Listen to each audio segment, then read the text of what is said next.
Hello, folks, and welcome back to World War II TV and the continuation of our series of random subjects, really, although this one isn't quite as random as some others because we are talking about an event in Normandy that happened 77 weeks ago, years ago this week. It was August the 5th, this event. We're the 10th, so it's 5 days behind, but it's topical in the sense of we're talking about this exact time of year. So my guest has been on World War II TV several times, and I'm stuttering with my voice now. I've just realized what he's just put on his head. That's why I'm seeing him in the corner of my screen now. So Kevin Hymel has apparently come as me today. So, well, good evening, Kevin. Good afternoon.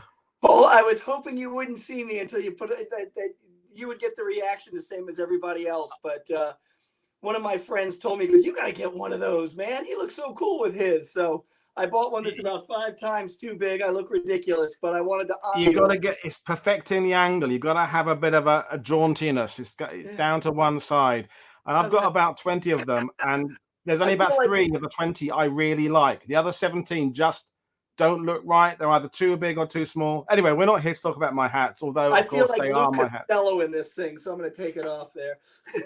So we're talking about Mayenne, these 77 years ago this week, and we were just talking before going live about the interest you have, Kevin, in the inland campaign, because everybody, you're a D-Day guide, I'm a D-Day guide, Mag's a D-Day guide, but really what floats our boat is getting inland and talking about those confrontations in June, July, and August. And this is an interesting one, isn't it? Because as you'll explain in a minute, the direction they're going after this battle, they end up changing directions because the Falaise Gap comes into play. So there's a sort of not a U-turn as such, but things change after this. They have been kind of following one, if you like, policy, and then suddenly things change. And as we know, General Patton, who you of course are writing about, your book, forthcoming book, is out imminently, has a habit of doing a U-turn, as we know in the Ardennes. And so anyway, right. So how did you first discover the story of Mayenne? And were you in Normandy or were you reading about it in advance?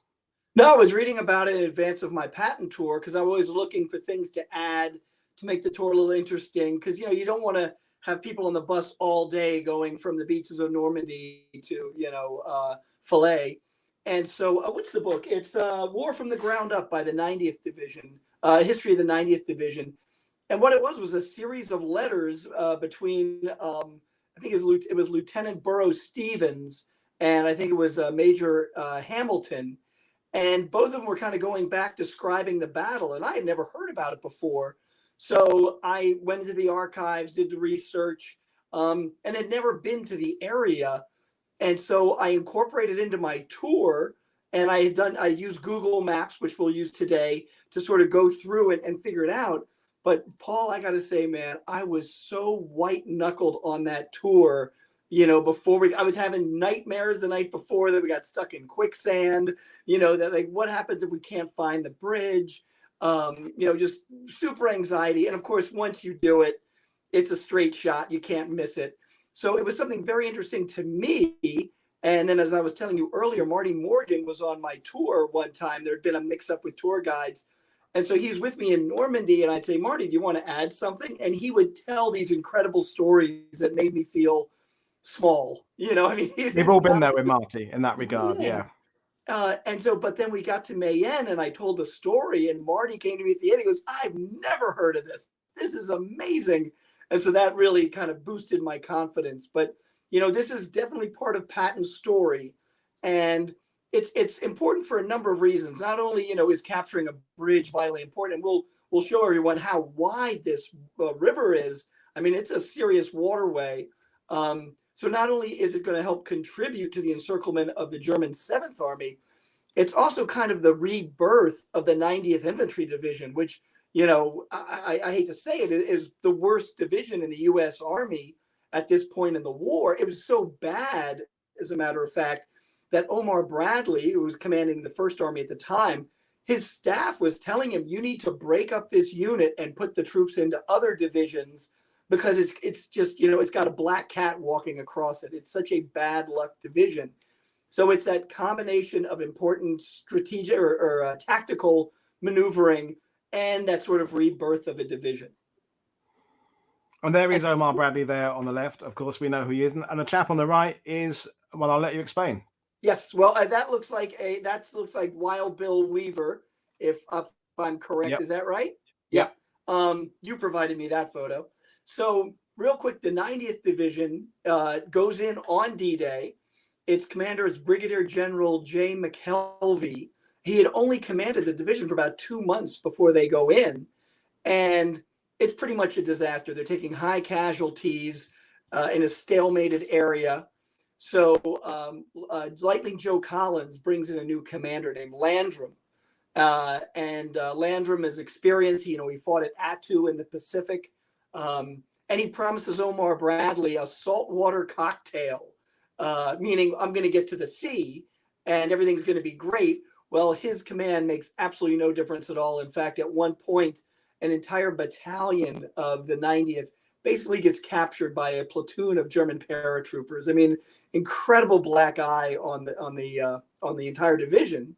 So the solution they come up with, that Bradley comes up with, is to get a very aggressive commander, and someone who really proved himself on D-Day is Teddy Roosevelt Jr., the son of President Teddy Roosevelt, who basically walked the beaches at Utah Beach, inspiring the troops to go forward. And so Bradley puts all the paperwork in rapidly for Eisenhower to sign off, and have Teddy Roosevelt take over. And while the paperwork is sitting on Eisenhower's desk, Roosevelt dies of a heart attack. So they're kind of at their wits' end. And so they bring in another brigadier general. This is, oh, darn it, his name just escaped me, McLean, Raymond McLean, who had been an artillery commander with the 45th Infantry Division in Sicily. And he was one of these guys who kind of spurned the headquarters and would go out, and talk to the troops and be up front. So they put him in command. They give Wild Bill Weaver, another brigadier general, the job as his deputy. And, right off the bat, McLean kind of proves himself. He's, visiting units and stumbles into an ambush, and he mans the 50 caliber machine gun on the back of his Jeep and fires at the Germans while his driver runs through it. And the word kind of goes out, we've got a fighter on our hands. And he would introduce himself to the men, and he'd pull Weaver over and say, "This is Wild Bill Weaver, the toughest son of a bitch in the army." And I think they fired about 16 commanders, really trying to turn this unit around. But the turnaround is not instantaneous. On August 1st, Patton's going to take over 3rd Army. 90th Division is going to be part of it under Hayslip's 15th Corps. And Patton is not impressed. He comes across a sergeant and some guys hiding in some bushes. And he's like, "What are you doing?" And they said, "Oh, we're regrouping before we go on reconnaissance." And Patton calls bullshit on that and chews the guys out. He sees that, a column coming down the road and all the guys are on top of the tanks and everything. And he calls them babies and orders them off the tanks. He walks down about 2 miles, getting these guys off tanks and everything, telling them to march. Now later, that's going to be a very useful tactic, putting men on tanks. But Patton sees this at the moment as sort of the men being gun shy, and he's trying to cure them of that.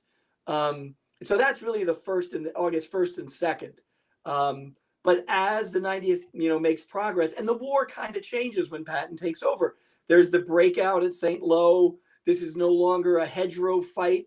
The troops are moving, so you can see the guys, they're waving to the tanks as they march by. A Colonel Barth with the unit, he says they're getting in trucks and driving, like 25 miles an hour down these streets. He's like, "My God, the mood of the entire division is changing. Like, we're actually moving, we're doing something." And so it really is like a big change. And so on August 5th, the unit approaches Mayenne. And do we have that? I think I sent you 2 maps, not the best in the world. These were sort of hand drawn from the book, War from the Ground Up. So you can see the 90th Division making its way from Avranches, all the way down to, let's see, I guess Mayenne's right in the bottom there. There you go. Oh, to Le Mans. It's halfway between Avranches and Le Mans, yeah. Exactly. And so real quick, looking at that map, Patton's real job, once he broke out from Avranches, was to head west into the peninsula to Lorient, and open up ports. But just one corps is able to really, Middleton's corps, is able to really just, lap up the miles and drive quickly. So Eisenhower and Bradley tell Patton, listen, you can send your 2 other corps, southeast, and start, heading to encircle the German army. And so it's here on August 5th that at Mayenne that the 90th is going to encounter this bridge. And they know that there's 3 bridges in this town. And if they can capture the 3 bridges, Patton's momentum can keep going. If they don't, it's really going to stall him. And so they're going to get to Mayenne. And what they're going to realize is that 2 of the bridges are already knocked out. Only 1 remains. And the Germans are going to be defending it with an 88 millimeter cannon, sort of up the hill, looking straight down that way. And they've also got a 20 millimeter, which I think everybody remembers from the end of Saving Private Ryan, which can fire very rapidly. So the idea is that they're going to have to cross this bridge. I'll tell you what, can we go to the Google map that we had? I know it's a bit clunky, but I think it really helps tell the story. I will be there very soon. Oh, and by the way, thanks for this satellite studio with all the books in the background. It makes me look good. I didn't realize your company was so big that you could kind of do that. It's a virtual screen. You've already had some bookshelf envy from some of the viewers for your show, and you use the same IKEA Billy shelves. I think all proper military historians right, because we can't afford the really classy ones because we would need too many of them. So you have to go for the ones that you can fit the most of at an affordable price, because why would we spend more money on shelves when you can spend more money on books? That's my rationale. When my book comes out, I'll start buying the mahogany bookshelves. So in the distance, you can see how the road goes down and then up. Right at the base of that hill where it starts to go up, that's where the bridge is. So why don't we start heading down to the bridge, and I'll start to tell the story. So Hamilton gets the idea that he's going to split his forces. He's going to send 1 battalion straight down this way and then send another one under Barth further south, where those 2 knocked out bridges are. And he's going to try to do an amphibious assault across the river there. So let's keep going. I just want to say, Kevin, when we talk about the 90th Division being a poor division earlier, it's more leadership-wise than the caliber of the men themselves. If they've been through exactly the same process as the men of the 1st Division, 29th, it's the leadership that is severely lacking. We went, those of us who study the campaign, we kind of feel sorry for the average guys around. Every 90th Division veteran I've met gave me the same confidence as any other division. It was always at a higher level where the inefficiencies and the deficiencies were, and all the vets I met, and in your case as well, would say we were just waiting to be led properly. We felt bad, and we just wanted those commanders who could push us in the right direction. But anyway, let's keep going. In fact, I remember talking to one vet. He was a replacement with the 90th early in the Normandy campaign. And he said when he, all right, we're going to pass that building. Yeah, so we're going to go right down to this intersection here. And let's go down here and look to the left. You see where the street sign is? So we've got that hotel on our left in the street. So we're going to stop here. There's the bridge in front of us. And so Major Hamilton gets his staff together, and they're trying to figure out what they're going to do to cross. And suddenly on the left where that red bug is, a German tank starts rolling up that street. And so where's that picture? He orders, picture number 11. Right. I have to stop the thing and go back again. There you go. Sorry about this, folks. It's a bit gun to roll up and knock it out. And as the guys are rolling the tank gun up, there it is. 2 of those guys get wounded, but they knock out the tank. And then this is almost ridiculous as they continue making the plan. Up behind Hamilton rolls, if you go to picture number 12, a car, and they just turn around and blast it. It's coming up behind the American troops, crossing the bridge. So they knock it out as it goes across the bridge. That's how fast the unit's moving, that the people in the area have no idea that the Americans have already arrived. So basically, the troops are kind of gathering up. Go to picture 18. They're kind of gathering on their side of the river. Yeah, that's perfect. And, the tanks are coming up. They're lining up. And so the plan is to shell the opposite bank for about 15 minutes, lift the artillery barrage, then an infantry platoon is going to charge forward, followed by engineers, because there are 800-pound bombs on the bridge set for demolition. And then after the engineers clip the bombs, then the tanks will roll over. So everybody's kind of bracing, waiting for this. The artillery barrage starts, but at one point, one of the artillery rounds hits some of the ammo for the 88, and it makes this huge black cloud that goes up in the sky. And Hamilton goes, my God, this is the perfect time to launch the attack. So, he gives the signal, go now, and the men all freeze. So nobody's moving, but one tank under the command of a Lieutenant Lombardi actually comes across and starts heading over. And I think I got a picture of a tank, maybe not that one, but let me just go back to the map, because the map shows Lombardi's tank as well. I think it's number 14. If you can go to picture number 14. Oh yeah, there's the map showing Lombardi's tank, so we can get the idea there. Then we'll go back to Google Earth in a minute, folks. So there's the river. Here's them coming down there. There's where the German tank was. The 88, don't forget, folks, is across the valley on the slope going up again away from the river. And we're talking about this area here. So the photo of I'll go to the photo of the tank now. So that's so that's 14. There we go. And if you notice, what's interesting about this tank, the sensor has blanked out the hedgerow cutter on the front of it, the Rhino, because that's considered a secret weapon by the U.S. Army.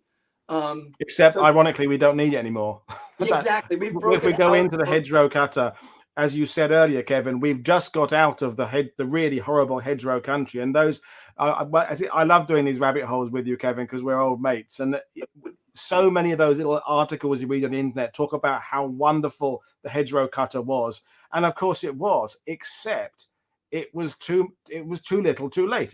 If we'd had it from the first week of June, great. We ripped through those hedgerows all the way through to San Lo. The fact is, by the time they have the idea for them, it was already halfway through June. Then they kind of do some trials, and a couple other people have other ideas. And by the time they go into production, it's already July. And I forget which week in July they actually start hitting the vehicles. But it's the point is we've nearly broken the back of the Normandy campaign now. So it was a great invention. It came a bit late in the game. Yep. And real quick on the hedgerow cutter, I interviewed a vet with I guess he was with the 2nd Armored Division, and he was telling me that you send the first tank through the hedgerow, and the Germans are going to concentrate all their fire. So it's not really the solution they think it is. It's not until they line up 5 or 6 tanks and they break through simultaneously. You've got to have the tactic to go along with the weapon that they really kind of break it. But yeah, it lasts for 2 or 3 days. It's in time for Cobra, which breaks them out of the hedgerow country. So yeah, a little too. And a too question late. for you, Kevin, from the Great Dominion: what was the model of the German tank? Do you know?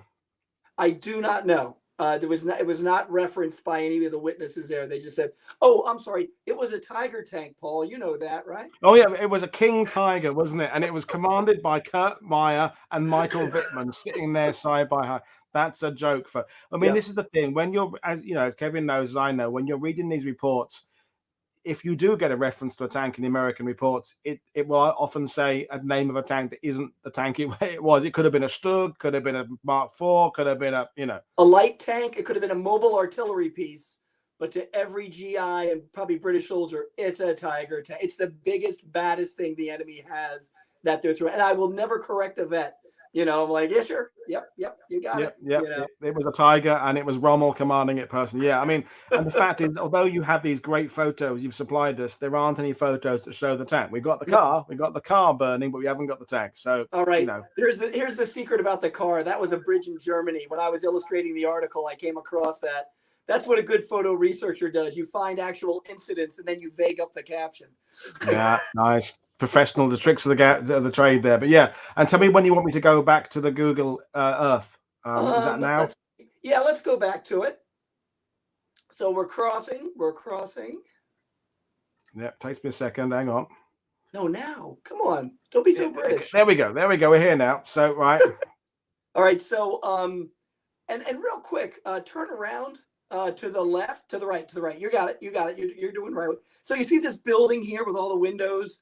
A lieutenant breaks in there. He shoots the locks off the door and goes up to that 3rd floor window, and he's able to survey the whole area. And that really helps. And you can see the wall there along the river, and you can see how wide that river is. And so we're going to start going across the river. So while we've got the angle there, Kevin, we've got, because we can see the three bridges there. There's the viaduct, the high one at the very back there, then the middle one, the one we're talking is the left-hand one. So yeah, the other two have gone by this point. Yeah, these are all knocked out. This is the only remaining bridge in the area. And so what happens is Lombardy starts going across on the tank, and Burroughs sees this. Let's see, I want to back up a little bit. No, you're right. You're perfect where you are. You're perfect where you were. You know what we're looking for, right? On the right-hand side? Yep. So Lombardy starts going over the bridge. Burroughs Stephen sees this, that nobody's moving. So he gets up and runs behind the tank, and he's shooting across the river with the only weapon he has, which is a captured German pistol. So this is the entire offensive, a tank and an officer, a lieutenant. Well, the men crouching behind the back see this, the rest of his platoon, so they get up and they start following, and two engineers come up, and then, of course, they're supposed to disarm the bombs. Well, the Germans on the far end open up with that 20 millimeter. The fire starts coming straight down the bridge, and it hits this one engineer named McRacken, and he just basically blows up. And so if we go a little further on the right, you can see that is a memorial to Private McRacken. We will show you a proper photo of it later, folks. Just as we're going across the bridge, there's a memorial to him. Yeah. And so, in fact, why don't we go right to where that car is with the rear lights, because I think that's where another photograph is taken. So we can stop there. And so basically what's going to happen is the men are going to, follow Lombardy. They're going to turn to the right and start clearing out all those houses along the river. And Burroughs suddenly realizes nobody's followed him. He's got his one platoon over. So he's going to run back across the bridge. Now, while he's doing that, can we turn around, do a 180? While he is coming back across the bridge, Hamilton, who's up, at the far end, he sees all the men ducked into doorways and stuff along the street. So he's going to start coming down that street and grabbing guys and throwing them out of doorways and stuff. And he's going to get down to that intersection right about the same time Burroughs does. And so Burroughs goes back to where he started, and he sees the lieutenant who's supposed to follow him, and the lieutenant can't even speak. So he basically pushes him aside, sees a sergeant, and says, "Get these guys moving."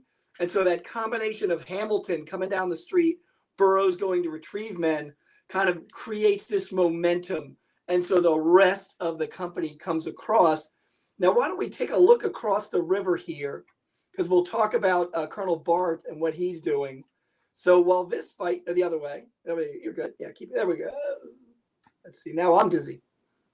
So we're facing towards the 88. We're still going it. Yeah. Yeah, but we want to turn to the right a little bit. We want to look down the river at those bridges. Right. So beyond that really tall bridge, way in the distance, is where Barth is going to cross. And so he gets down there with his basically a battalion of men, and he realizes that the rafts haven't come up yet. So instead of waiting for any rafts, he gets a skiff, and they start ripping down a fence, a wooden fence, to make paddles. And none of the men want to get in the skiff. They're like, this thing's going to sink as soon as we go. So Barth gets into it first, and then the rest of the men they start ferrying across the river. And while they're doing that, they're in sort of open area, sort of farmland. There's a Captain Max Coker, and he kind of gets to a farm, and a French farmer kind of waves him over. And there we go. And you can see the castle in the back. And so he says, kind of with hand motions, he's like, "In the barn are Germans." So Coker takes out a grease gun and a pistol, and the door's kind of ajar, and the Germans are in there eating their lunch. So he walks in and he steps between their rifles and them and says, "Hand hoch," which is hands up. And the Germans are just frozen staring at him. And in German, he tells them, "I'm with General Patton. He has big tanks." And at the sound of that, the Germans surrender. And the captain is so happy about this. He's marching the guys down to the river as prisoners with the French. And he starts singing the Star-Spangled Banner.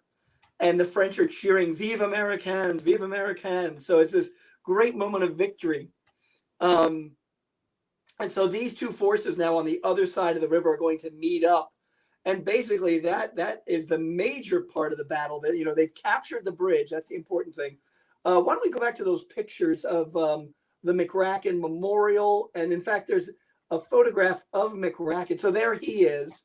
That's Private Mccracken. And that's his body on the bridge. And so the French came out and laid a sheet over him and put flowers as a tribute and an honor. And that's basically where the memorial is, which I think is number 17 of the pictures I showed you. Actually, I replaced it with one of mine for a few weeks ago. Yeah, that's perfect. And if you notice, mine was better. His name is James McRacken, and it was misspelled on the memorial and in a lot of records as MCCRACKEN. Mccracken is what a lot of people thought it was for a long time, and so they've actually fixed the memorial. Of course, EC means here, you know, and so now they fixed the memorial too that has his name on it, and you can see that he sacrificed his life. So that's a great shot of the bridge. And actually, that building right in the middle of that hotel is where I stay with my guests when I take tours there for Stephen Ambrose Historical Tours. But you can see how wide, not only how wide the river is, but the banks. If they knock out that bridge, you're not getting tanks across that area.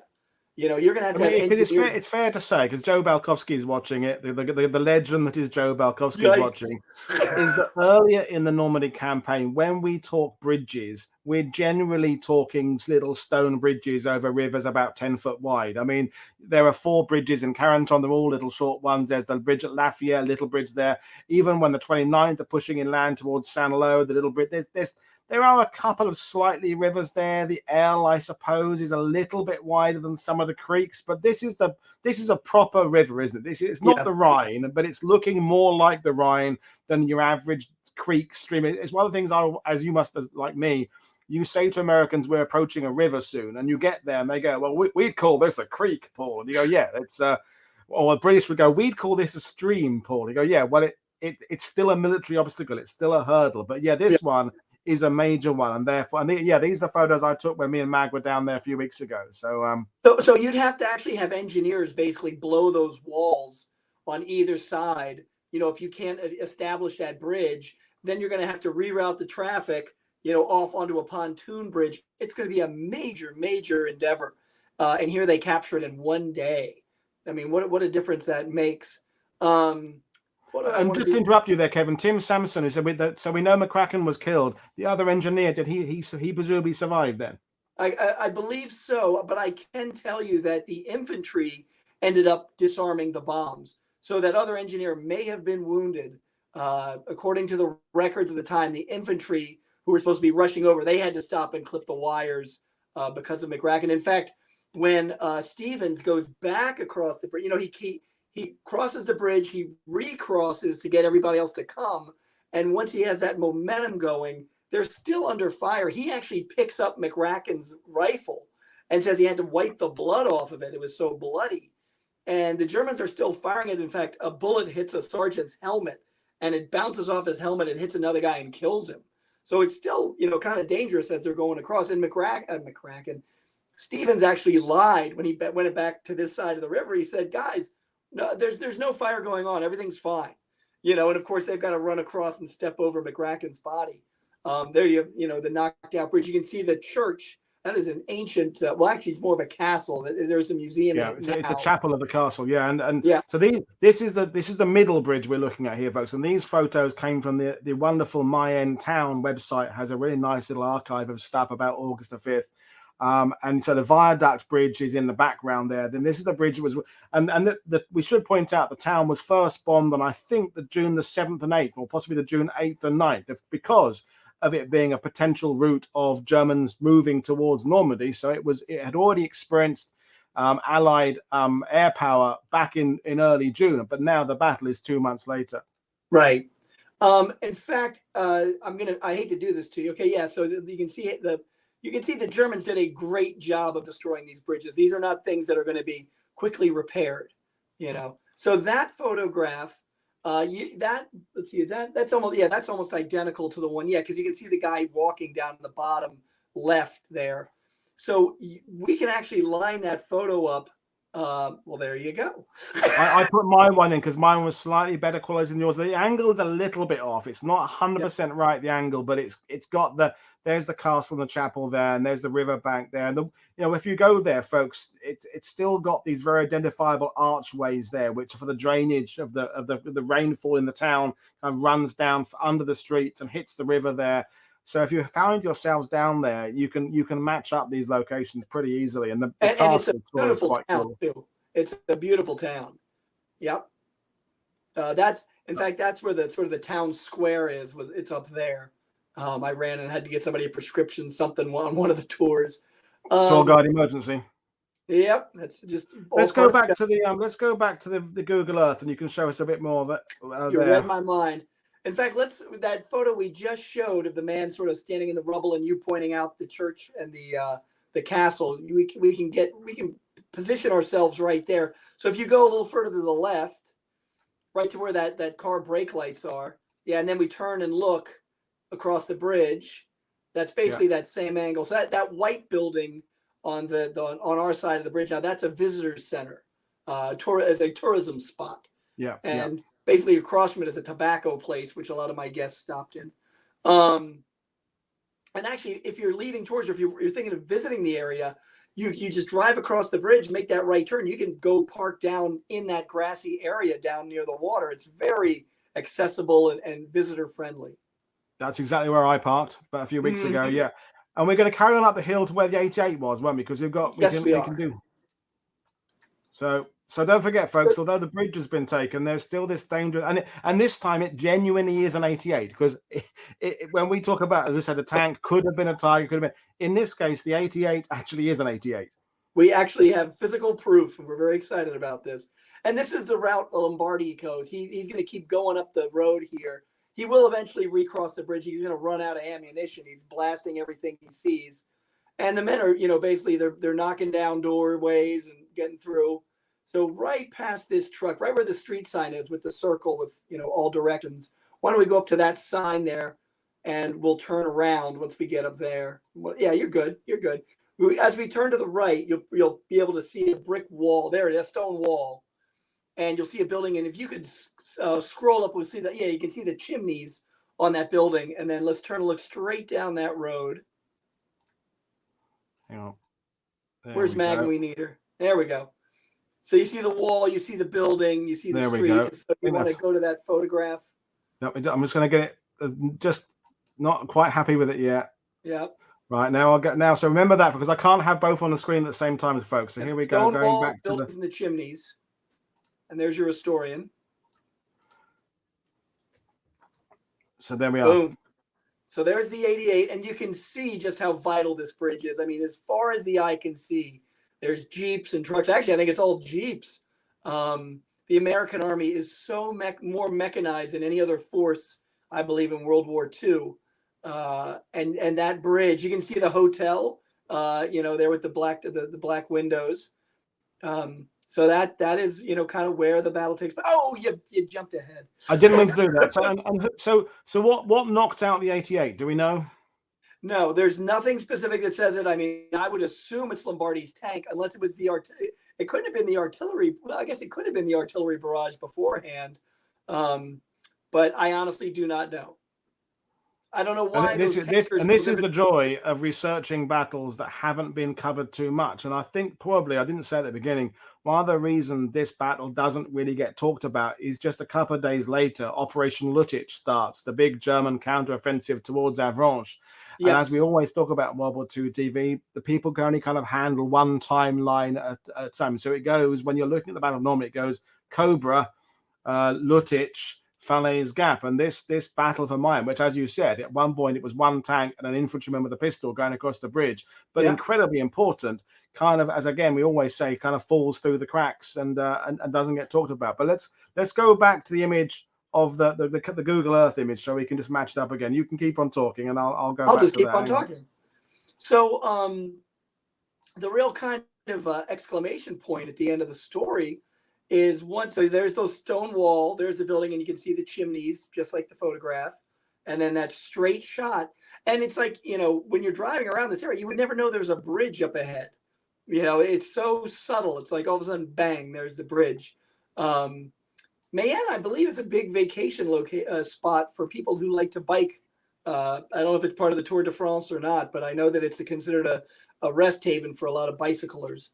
But at the end of this battle, the next day, in fact, that night, the Germans are going to, try to retaliate a little bit. The cars keep driving up to these buildings that the Americans have occupied, and they're basically, getting the Germans to surrender. They have no idea the Americans are here. In fact, at one point, 2 vehicles pulls up in front of Hamilton's headquarters, which I haven't been able to find. He mentioned the hotel name, but it doesn't exist anymore. But these 2 German vehicles pull up and they halt them, and the Germans start getting out and surrendering. And all of a sudden, there's this gunfire.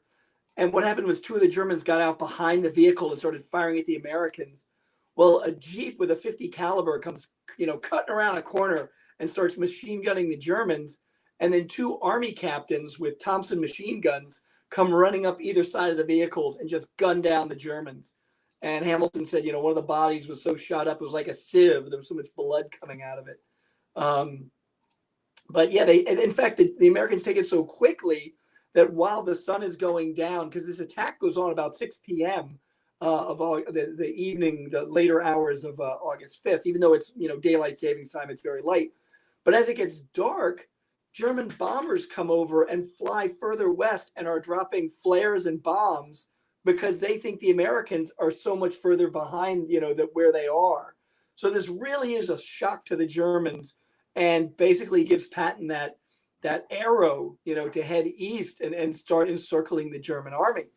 The next morning, and this is the part I really like, the French people start emerging from their basements, now that the fighting is over. And if we want to go to that photograph, number 23, they unroll an American flag. And the stars aren't exactly correct, but that's not really important. And this flag that they bring out was actually made in World War I to greet the American troops as they came through Mayenne.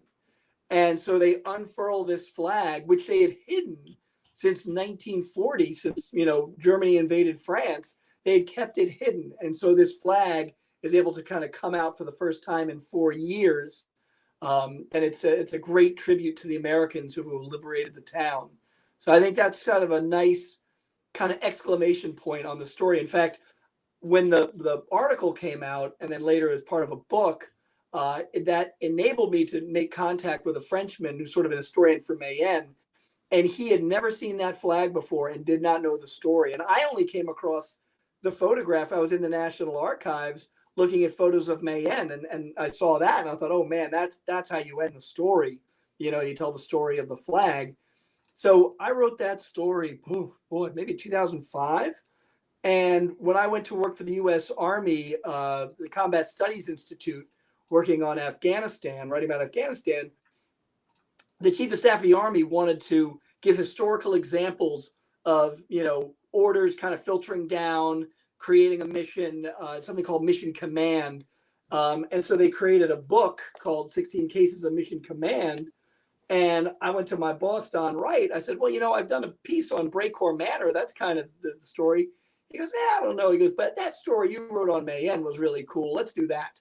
And so it was able to have 2 lives, one in the magazine and then as a book, which is an online book. So if people just looked up, 16, samples of Mission Command, they'll be able to get that and read the story. And, it was something I didn't know anything about. I stumbled, and I wish I could tell you I'm this great historian who gets these great thoughts. I'm going to write about a great battle.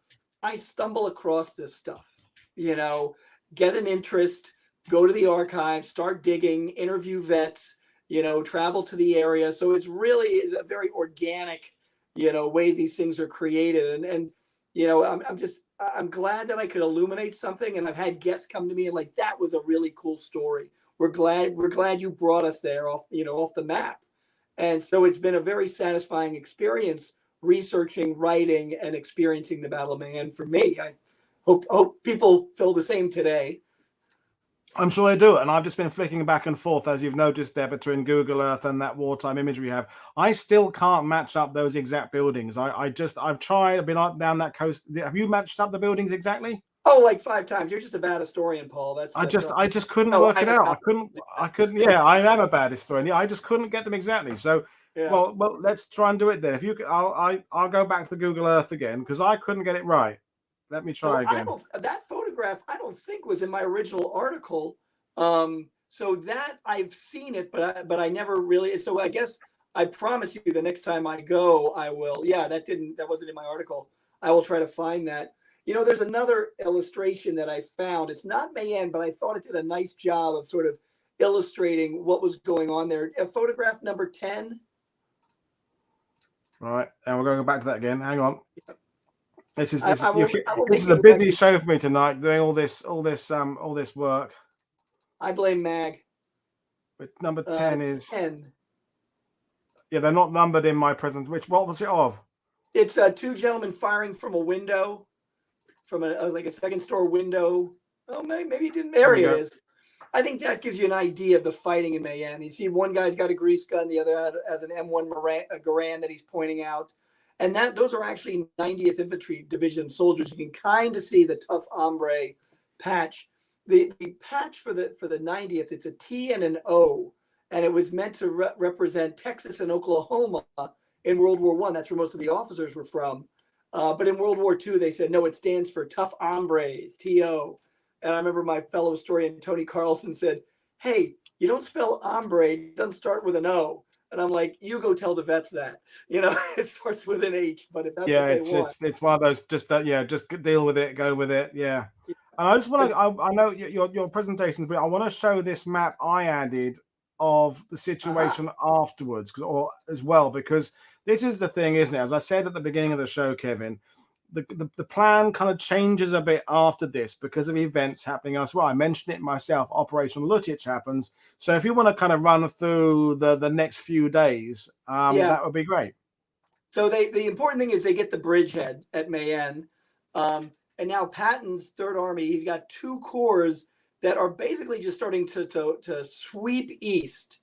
And it looks like, you know, this is the start point of the Filet Pocket. So they're going to make a big hook.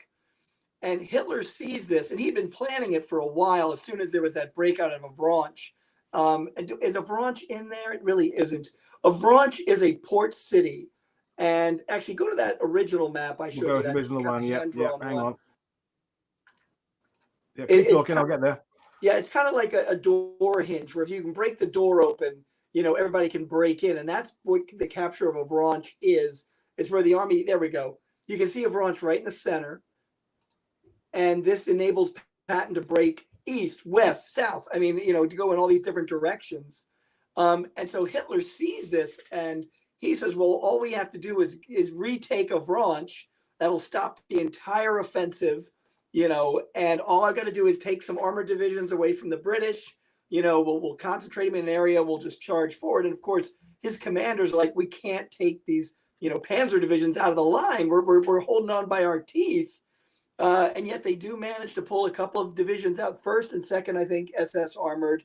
I think the 116th Panzer.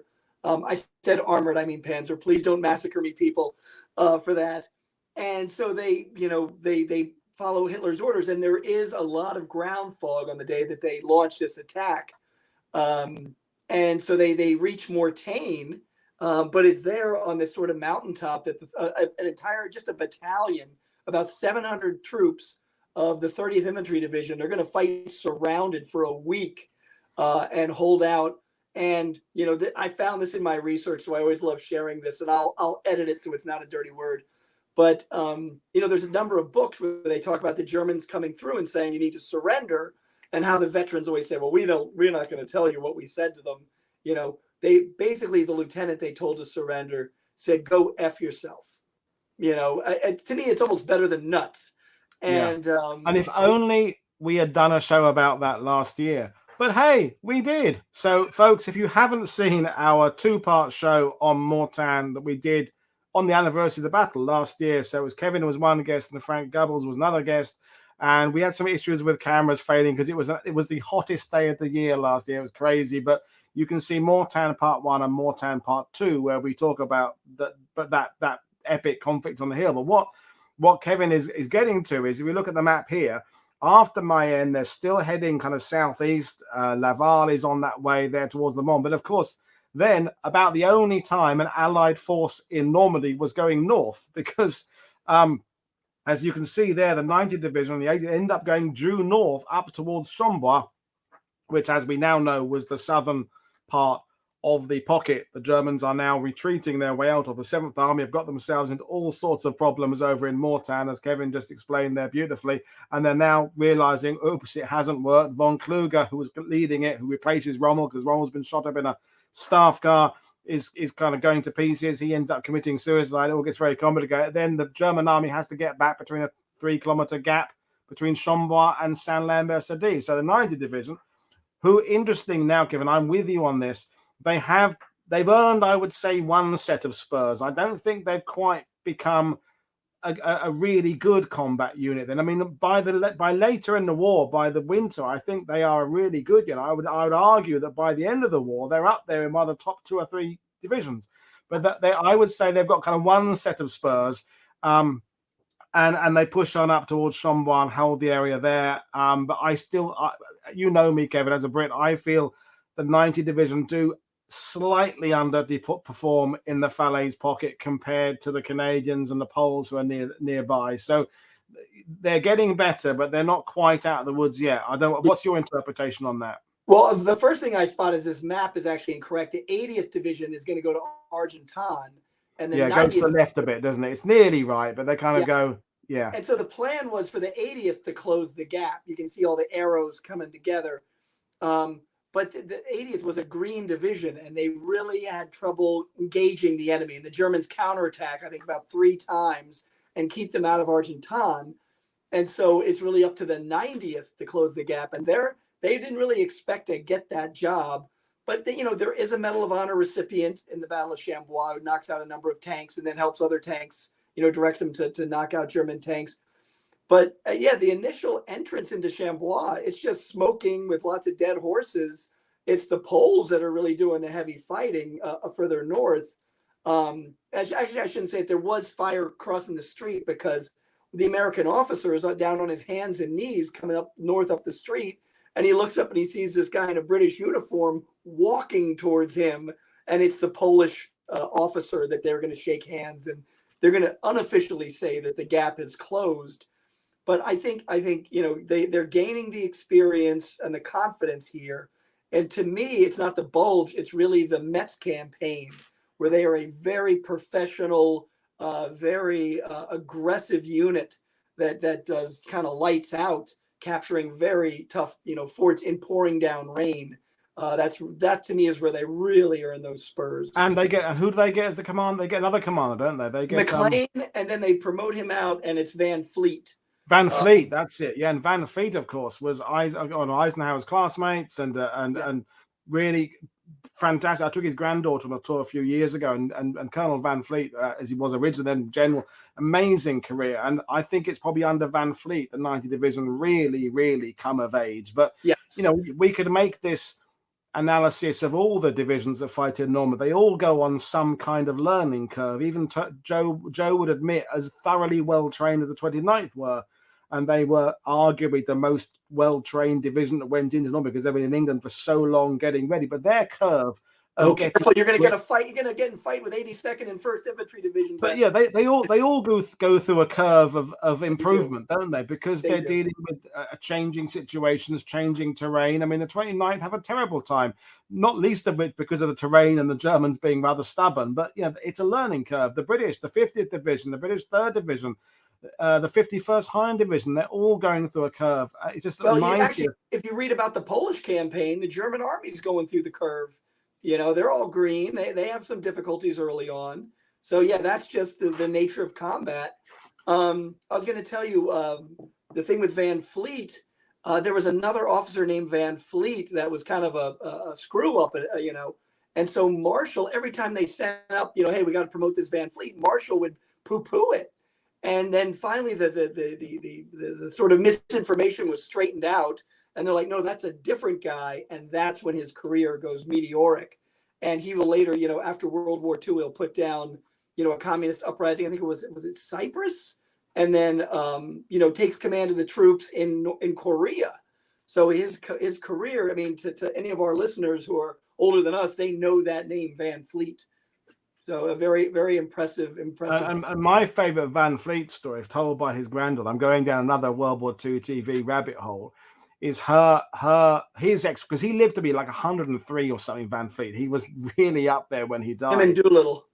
And yeah, and he was talking about Eisenhower's leadership, because we talk so often about Eisenhower, how he was able to keep all these egos in check, and Pattons and Bradleys and de Gaulle's and Monty's. And she says it was all at West Point, while his time with the football team, his time there, because he was injured, wasn't he? Whichever year it was at West Point, he was coaching for a while rather than playing. But he was kind of in the team, but doing some amateur coaching. And she said it was his ability to work out which of the players needed what type of motivation. If you're losing, it's the second half of the third quarter of the game, whatever it would be, and it's raining and everyone's pissed off, and some people need a kick up the arse, and some people need an arm around the shoulder, and some need a kind of a poetic speech. And she says that her grandfather said that's when he learnt how to give each of those figures what they needed at that time to motivate them. So many of them ended up being Eisenhower's contemporaries. So that's what he always said. And whether it's correct or not, that's the opinion of Van Fleet, that Eisenhower's later success was all forged at West Point, but not so much in the classwork, the West Point training, but the football side of things. So if we're going to be name dropping, can I do one? Yeah, you can do it. You can indeed. Right, you're not going to believe me, but did I ever tell you about the time I met Omar Bradley? You didn't, no, but please do. So this was, and how you meet vets and you talk to them and you're like, oh, I should have asked him X, Y, and Z. So this is one of my big regrets. It was the inauguration of Jimmy Carter. I was in third grade, and we were leaving, and I, my dad, my mom, and I have 6 older sisters and a brother. And we're getting into the car, and we look back at the Capitol, and out comes this Army officer in dress blues. And he's pushing a wheelchair, and there's an old man in an Army uniform in dress blues. And on the side of the wheelchair are 5 stars. And my dad says, do you know who that is? That's Omar Bradley, the only living 5-star general. And I looked at my dad and I said, Dad, who cares? I was in third grade. I had no idea. So that's my story of meeting Omar Bradley. I failed to confront him on the fillet pocket and how he got surprised at the Battle of the Bulge. But that's my one little pride there that I haven't met Bradley, so I can't do that. I think if we're exchanging highest ranking World War II guys, I did meet General Pip Roberts, commander of the British 11th Armour Division. And I didn't know I was going to. I was in a reenactment group. We were providing an honor guard at a 40s night in Britain. And someone said, can you just do, a thing with rifles and saluting? And I was dressed as an officer. And this elderly gentleman came in, just festooned with rib medals, things like that. And very, very old. Very, very, very old. This would have been about, I don't know, I would have been about 25 or something. Did he have a and this guy came? Probably, yeah. And he came in and inspected us. And he was all hunched over. And then afterwards, me and my mates were trying to work out, that must have been Pip Roberts. We worked out who was alive, what badges he had, and it was Pip Roberts. So there I never got to speak to him, but he did inspect me, I suppose. So that's quite a claim to fame. But anyway, going back to the significance of the Mayenne battle, and you say how much you enjoy taking your customers there, and are there other inland battles that you think should get more attention from the American point of view that don't? We know Saint-Lo's talked about, we know Cherbourg, Avranches. Is there anything else of that period in August that you think is under discussed?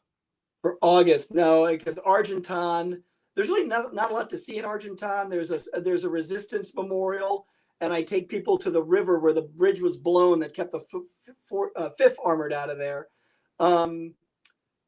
For August, I mean, or July. I mean, because that August period is because there's that big leap, isn't it? Because we go to the closing of the Palais Gap to boom, we're in Paris, kind of 2 days later. So everything does speed up very quickly, and the focus is always on that area. Of course, you've got the what's happening in Brittany. Joe Belkowski will be shouting out, "Why aren't you talking about Brittany?" And that's Brest and all that going further down that way. But that's kind of later in the summer, and I definitely would agree that we don't do enough. Americans, British tourists don't. Well, not so much the British because it's not their campaign, but going down that western coast towards the all those Atlantic ports, the Saint Nazaire and Lorient and what's the other one? La Rochelle. All those ones are very important. Quiberon Bay. But I'll tell you, another great place I take people on the tours, and you and I have talked about this, and I consider myself a specialist on this, is Mont Saint Michel, the cathedral out in the water that when the tide comes in becomes an island. And I was able to piece together how that was captured. And then you told me that one of your customers said that a pilot was shot down, and Ernest Hemingway kept the people from basically lynching him, thinking he was a German pilot. Yeah, I think his name was McCulpin, Lieutenant Colonel McCulpin. I think he was a P-47 pilot. And he had one of those aluminium plain P-47s they had in the summer. Aluminum. Go on. Aluminium. It's my show. It's my pronunciation. And he'd been in some kind of dogfight with a couple of 2 or 3, whatever they were, Fokker Wolves that were also plain aluminium. And I think he downed the third one by having it kind of fly.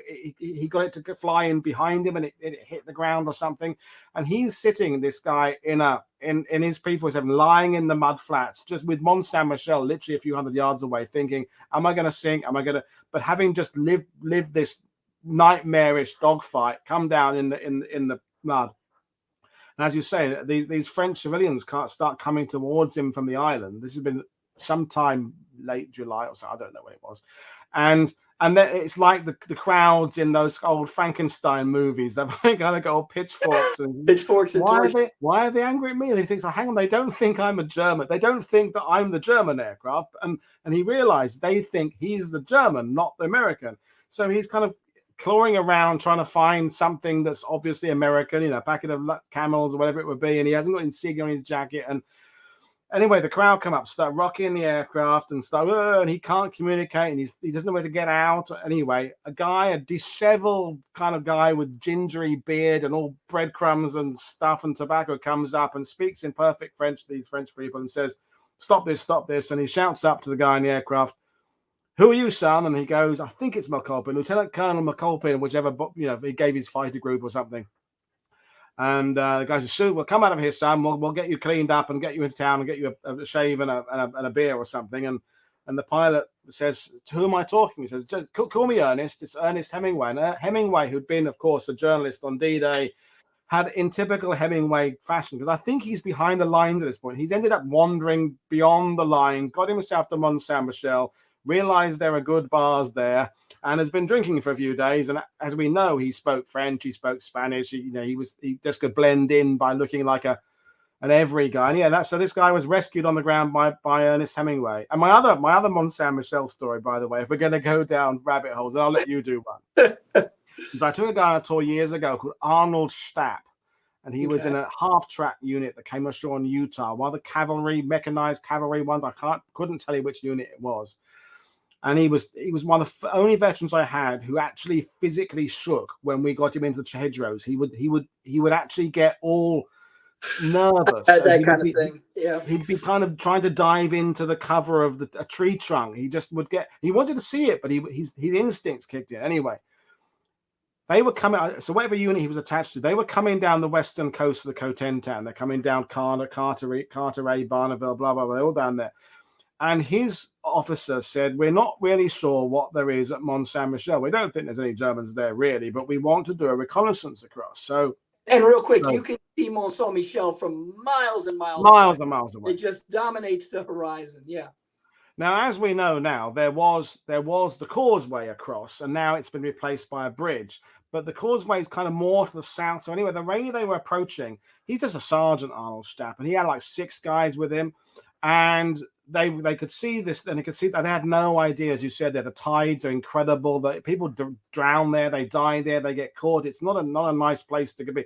Anyway, they see this island, they end up tying themselves together with their cross straps or their toggle ropes or something, because they're worried about getting lost in the mud, and they make this torturous journey across to the Mont, kind of clamber out, all covered in silty mud, walk around and find the causeway that they could have walked on across if they just carried a bit further down the coast. And they walk up, and many people who are watching this will have walked up that doorway you go into Mont Saint-Michel, where all the tour groups go, and they go in there. Right. And there are no Germans there at this point. They've cleared off, but there's lots and lots of restaurant owners and French people there, and they've just had a torturous time. They're getting across there. So they're covered in mud, and these French come out with these, like in Kelly's Heroes, these welcome band, welcome GI, welcome Liberator, that kind of thing. And whoever it was, some representative came out and said, "Who are you?" And he said, "Well, we're the American Army." And he said, "So what are you here for?" The guy straps says, "Well, I thought on my feet." He said, "We're the restaurant critiques for the entire First Army." And they didn't realize, yeah. So they spent a week there, Arnold and his buddies, pretending they were restaurant critics, and they had free food, free cider, free beer, free everything for a week. Get completely rat-assed over those, and then they think, "Oh shit, we better get back to our officer, because we've been gone for like a week now." They end up going back to the officer, and they take one of the French people with them to explain to the officer, "Oh, it was impossible to come back earlier, sir, because the tides. They got caught there." And this French guy blags to the officer, yeah. And so Arnold actually got a mention in, the company after morning reports. He didn't get a medal, but he got some kind of praise for the reconnaissance of Mont Saint-Michel. But actually, he spent 7 days there getting drunk. It's just a great story. But anyway. We'll have to do Mont Saint-Michel at some point, because I think it's a really interesting story how it got liberated. That took me about 2 years to research that. Again, I was in the hotel at Mont Saint-Michel, and they had the front page of, I think it was a New York Herald newspaper from August 1st, and it had a report about the liberation of Mont Saint-Michel. And so I went home, went through microfilm at the Library of Congress, did a whole bunch of research, and was able to find out the name of the soldier that liberated Mont Saint-Michel. So if you'd like, at some future point, we can do a story on that. We've just had people say, "Why don't we do a show about the liberation of Mont Saint-Michel?" So there we go. We could do that. And there are some really good period photos. You've got some photos of the Germans there early in the war, and there's photos of Americans there. And, there's lots of people ended up passing through. In fact, the color film, is it the George Stevens film ended up going there, didn't it? The one, I believe so, because True Glory. There's color footage of Ernest Hemingway having a drink in Mont Saint-Michel, probably right after he saved the pilot. Yes, yeah, and I'm sure Hemingway managed to kind of take all credit for saving that pilot. But yeah, we have digressed a bit, Kevin. People are saying it's a great story. So, yeah, back to Mayenne. So, in terms of people going there, they can go there on a Stephen Ambrose Patton tour with you, or they can travel themselves. It's a couple of hours for me down in Bayeux, maybe 2.5. You go kind of down south through Domfront, Mayenne, and then Laval is the next city on there. Mayenne is also a department. So if you're going there, folks, Mayenne is the department. So the county, then Mayenne, the city, is the capital, is the department town. So and the river, easy to find. And the river, and the river as well. It's the river, the department, and the town. And as I said, it's one of those places you go there and you feel you're the only ones really interested in World War II. It's a lovely bustling place of tourism, but you're just away from that regular where they expect people to be going there taking photos of what I would call war stuff. It's like when you go down to Brittany as well. There are some good World War II sites down there, but it's just not quite as well visited as the regular stuff you and I go to. It's not set up as a tourist location for World War II. There are things to see. Like, I've been to the Lorient U-boat pens, you know, but you would never know about that just going into the town. You got to know what you're looking for. And in terms of finding out more information about Mayenne and the 9th Division, you mentioned, of course, the great book War from the Ground Up, and there's your book there that you contributed to, of course. So that's 16 Cases of Mission and Command. But the problem is that War from the Ground Up by John Colby, isn't it, is now really hard to get. It's out of print, and you have to go into A books. You end up spending a lot of money for it. And I think the 90th Division now deserve a really good modern historiography included assessment of their wartime career. So Let that me should be finish your my next 3 one. volumes on Patton first, okay? So 3 volumes on Patton, then but no, don't you would agree the 90th division need a reevaluation, a reappreciation. I mean, they need a Joe Balkowski essentially, who's someone to do for them what Joe has done for 29th, what John McManus has done for the first, Marty Morgan has for the 82nd, and Mark Bando for the 101st. The 90th needs someone to kind of. Was that French guy, of course. There's the French historian who died a couple of years ago. Lived in Perrier. I can't remember his name. His name's escaped me. Henri Leveuf, and his son Christian is now taking over that little museum in Perrier. You've been there? You've been there. The little one with the statue outside. Yeah. So he's taking on some of the 90th division stuff, but he's a French historian rather than a West American or British. So there is some stuff at the 90th. Anyway, we've kind of gone on. I don't want to be critical of Joe Balkowski, but he hasn't written a book since his last 7. So I mean, he's blaming it on retirement, though, isn't he? I mean, come on, Joe, you can do another one. Just pick up another division, 90th division, Joe, 79th, 83rd, whichever one you want, 8th. You choose, Joe, whichever one. There's a new monument to the 8th division, by the way, in Normandy now, Kevin, up at Utah Beach, which there's only about 3 in the whole of Normandy. So there's now one where they came ashore, where the General Leclerc monument is. There's now one there for the 8th Infantry. So that, if you ever come there with people from that division or the history, but that's as we know in Normandy, if you come here and your relative was in the 29th or the 101st, or then he said there's loads of stuff you can show them. If they're from one of the second tier, and I don't mean second tier in terms of achievement, I mean second tier in terms of popularity. Yeah, there's often very little. The 90th, there's a sprinkling of things. 8th, there's a sprinkling. 79th, a sprinkling. I interviewed a veteran from Mort Shefflow from the 8th Infantry Division, and this was about the same time I outed the faker, Mac Evans. And when a guy tells you he was in the 8th Infantry Division and was wounded outside of Lorient, he's not a faker. It's always on the beaches of Normandy or in Bastogne. When a guy tells you he was in the 8th Infantry and was wounded outside of Lorient, he's legit. That's a very good point, isn't it? It's like when people. I mean, we're going down a complete tangent now. It's people who are reincarnated. They were always one of Caesar's generals. They were never shoveling shit, in a peasant field. It's always, yes, I was one of Cleopatra's. If I don't know whether reincarnation exists or not, but it's it's like gambling. You only talk about your victories, don't you? Your wins. I was reincarnated. I was a vaudeville musical artist. I was an actor. I was John Wayne. Never I was a factory worker in 1973. Yeah, whatever. Yeah. Right, we're going to leave it at that, Kevin. It's been great talking to you. I love talking to my old mates, and thank you for sharing this information about this battle. And you need to practice wearing it, mate. It's good, but you need a bit more more practice. I think this might be the last time I ever wear it. To be honest with you, it is really big. I mean, I had to order it in the mail. You asked me to do this about a week ago, so I put in a rush order. I didn't know what size to order, so. Yeah, if I have any big-headed friends who want this hat, it's all theirs. Well, Paul, it's been great. So, I will just remind people what we've got coming up tomorrow. So tomorrow, folks, Intelligence Before D-Day. Then we've got Kate Jameson coming on later in the week talking about Royal Navy traditions. Then we've got Philip Woods talking about reporting the Burma campaign 1942. So about the role of war correspondents, particularly how they influence, I suppose, public opinion about the Burma campaign. So that's 3 shows coming up. And then I will get next week's shows up on YouTube at some point. I'm a busy boy, as always, getting these things done, but there's lots more stuff coming up later on. So right now, it remains me to say thank you very much, Kevin, for joining us. And so the people are saying that they've already got your book on pre-order. When is it likely the volume 1 to actually be in the short stores? November 1 is when it drops. Cool. And that's volume 1. And volume 2, November 2nd, is it?